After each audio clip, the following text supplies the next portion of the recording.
சுவாமியே சரணமையப்பா. முருகனடியார்கள் சேனலில் ஐயப்பன் வீடியோவை இந்த சபரிமலை யாத்திரை 2014 பகுதி 7 50வது வீடியோவாக பதிவு செய்வதில் எண்ணற்ற மகிழ்ச்சி அடைகிறேன்.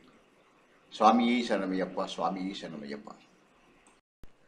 காடுமலை கடந்து வந்தோம் ஐயப்பா, நாங்கள் பேட்டை துள்ளி ஆடி வந்தோம் ஐயப்பா. சுவாமி திந்தக்க தோம் தோம் ஐயப்ப திந்தக்க தோம், ஐயப்ப திந்தக்க தோம் தோம், சுவாமி திந்தக்க தோம். காடுமலை கடந்து வந்தோம் ஐயப்பா, நாங்கள் பேட்டை துள்ளி ஆடி வந்தோம் ஐயப்பா. சுவாமியே சரணமையப்பா. சபரிமலை யாத்திரை 2014 பகுதி 7க்கு உங்கள் அனைவரும் வரவேற்கும் சீனிவாசன் விஸ்வநாதன். இந்த பகுதியில் எரிமேலி என்ற ஸ்தலப்பெருமையை கூற உள்ளேன். இங்கு எருமை உருவில் வந்த அசுரனை அழித்து வதம் பண்ணி தர்மத்தை நிலைநாட்டிய சாஸ்தா அவர்களின் பெருமையால் எருமையை அழித்தால் எரிமேலி என்ற பெயர் ஏற்பட்டது. பந்தளம் தர்மசாஸ்தாவின் கோவில் எரிமேலி, கொச்சம்பலம், சாஸ்தா கோயில் மற்றும் சுற்றியுள்ள இடங்களில் கேட்கும்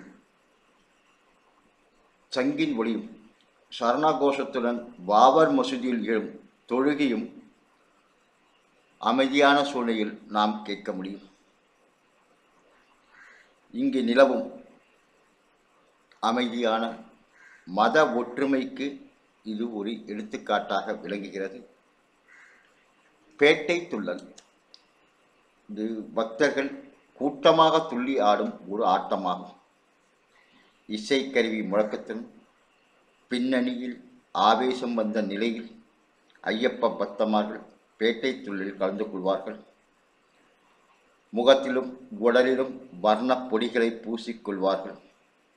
இவ்வாறு பூசிக்கொள்வதன் மூலம் யாத்திரை தொடங்குவதற்கு முன் அவர்கள் தான் என்னும் ஆணவத்தை ஒழித்துக் கொள்கிறார்கள் என்று கருதப்படுகிறது. ஒவ்வொரு கன்னி ஐயப்பன்மார்களும் மாலிபுரம் பேட்டை துள்ளு கண்டிப்பாக மேற்கொள்ள வேண்டும். இரண்டாம் தடவை செல்லும் ஐயப்பன்மார்கள் கன்னிமார்களுக்கு அழகாக வர்ணங்களை அவர்கள் உடம்பொழில் பூசி அவர்கள் பேட்டை திருவதற்கான அலங்காரத்தை மேற்கொள்ள வேண்டும்.